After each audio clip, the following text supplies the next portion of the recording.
नमस्कार दोस्तों, निबंधवाणी में आपका स्वागत है। आज के निबंध का शीर्षक है माइक्रोप्लास्टिक, पर्यावरण प्रदूषण का नया रूप। चलिए शुरू करते हैं। प्लास्टिक का आविष्कार 20वीं सदी में मानव सभ्यता के लिए एक तकनीकी चमत्कार माना गया, जिसने पैकेजिंग, परिवहन, चिकित्सा और घरेलू उपयोग में क्रांति ला दी। किंतु समय के साथ यही आविष्कार पर्यावरण के लिए अभिशाप बन गया। हाल के वर्षों में प्लास्टिक प्रदूषण का सबसे सूक्ष्म और खतरनाक रूप माइक्रोप्लास्टिक के रूप में सामने आया है, जिसका आकार 5 मिलीमीटर से कम होता है, किंतु प्रभाव इतना व्यापक है कि यह समुद्री जल से लेकर मानव रक्त तक में पाया जा रहा है। संयुक्त राष्ट्र पर्यावरण कार्यक्रम की 2022 की रिपोर्ट के अनुसार प्रतिवर्ष लगभग 11 मिलियन टन प्लास्टिक समुद्र में पहुंचता है, जिसका बड़ा हिस्सा समय के साथ टूटकर माइक्रोप्लास्टिक में बदल जाता है। माइक्रोप्लास्टिक की 2 श्रेणियों में बांटा जाता है।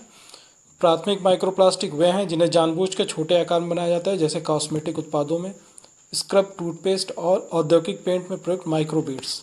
द्वितीयक माइक्रोप्लास्टिक बड़े प्लास्टिक कचरे धीरे धीरे विघटन से उत्पन्न होते हैं, जिसमें सूर्य की पराबैंगनी किरणें, समुद्री लहरें और भौतिक घर्षण अहम भूमिका निभाते हैं।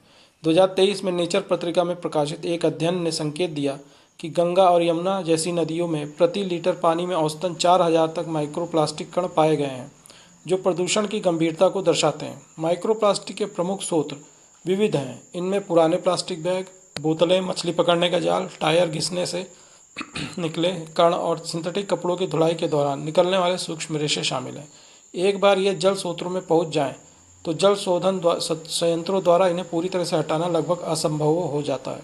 शोध दर्शाते हैं कि वायुमंडल में भी माइक्रोप्लास्टिक मौजूद हैं, जो हवा के साथ हजारों किलोमीटर तक यात्रा कर सकते हैं। 2019 में फ्रांस के पेरेनीज पर्वत में भी वायुवाहित माइक्रोप्लास्टिक पाए गए, जो ये दर्शाता है कि प्रदूषण सीमाओं से परे जा चुका है।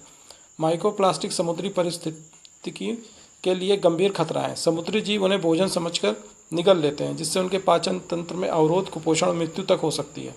संयुक्त राष्ट्र की एक रिपोर्ट के अनुसार विश्व के 100 से अधिक समुद्री प्रजातियों में माइक्रोप्लास्टिक पाए गए हैं। भूमि पर ये मिट्टी की संरचना और उर्वरता को प्रभावित करते हैं तथा जल निकासी प्रणाली को बाधित करते हैं। इनके कारण खाद्य श्रृंखला में विषैले रसायनों का प्रवेश होता है, जो अंततः मनुष्य तक पहुंच जाते हैं। मनुष्य स्वास्थ्य पर माइक्रोप्लास्टिक के प्रभाव धीरे धीरे स्पष्ट हो रहा है। विश्व स्वास्थ्य संगठन ने 2022 में चेतावनी दी थी कि पीने के पानी में मौजूद माइक्रोप्लास्टिक के दीर्घकालिक प्रभाव को नज़रअंदाज नहीं किया जा सकता।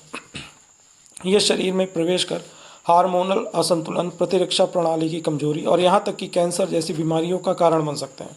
हालिया शोध में तो मानव रक्त और फेफड़ों में भी माइक्रोप्लास्टिक की उपस्थिति पाई गई है, जो चिंता को और बढ़ाता है। भारत में माइक्रोप्लास्टिक प्रदूषण का स्तर चिंताजनक है, विशेषकर शहरी नदियों और तटीय क्षेत्रों में। 2022 में भारत सरकार ने सिंगल यूज प्लास्टिक पर प्रतिबंध लागू किया, जो इस दिशा में एक महत्वपूर्ण कदम है। स्वच्छ भारत मिशन और प्लास्टिक वेस्ट मैनेजमेंट रूल्स के अंतर्गत प्लास्टिक कचरे के पृथक्करण और पुनर्चक्रण को बढ़ावा दिया जा रहा है। साथ ही राष्ट्रीय पर्यावरण अभियांत्रिकी अनुसंधान संस्थान जैसी संस्थाएं नदियों और समुद्रों में माइक्रोप्लास्टिक की निगरानी के लिए शोध कार्य कर रही हैं। माइक्रोप्लास्टिक प्रदूषण का एक ऐसा संकट है जो अदृश्य होते हुए भी पर्यावरण, अर्थव्यवस्था और मानव स्वास्थ्य के लिए अत्यंत घातक है। इसका प्रभाव सीमाओं से परे है। समुद्र की गहराइयों से लेकर पर्वतों की चोटियों तक देखा जा रहा है। इस समस्या के समाधान के लिए वैश्विक सहयोग, सख्त नीतियाँ, वैज्ञानिक अनुसंधान और जन जागरूकता की आवश्यकता है। भारत सहित सभी देशों को सर्कुलर इकोनॉमी और सतत उपभोग के सिद्धांतों को अपनाना होगा। जब तक हम प्लास्टिक पर निर्भरता कम नहीं करते और जैव अवक्रमणीय विकल्पों का उपयोग नहीं बढ़ाते, तब तक ये प्रदूषण बढ़ता ही रहेगा। इसलिए यह समय केवल चर्चा का नहीं, बल्कि ठोस और त्वरित कार्रवाई का है। धन्यवाद दोस्तों।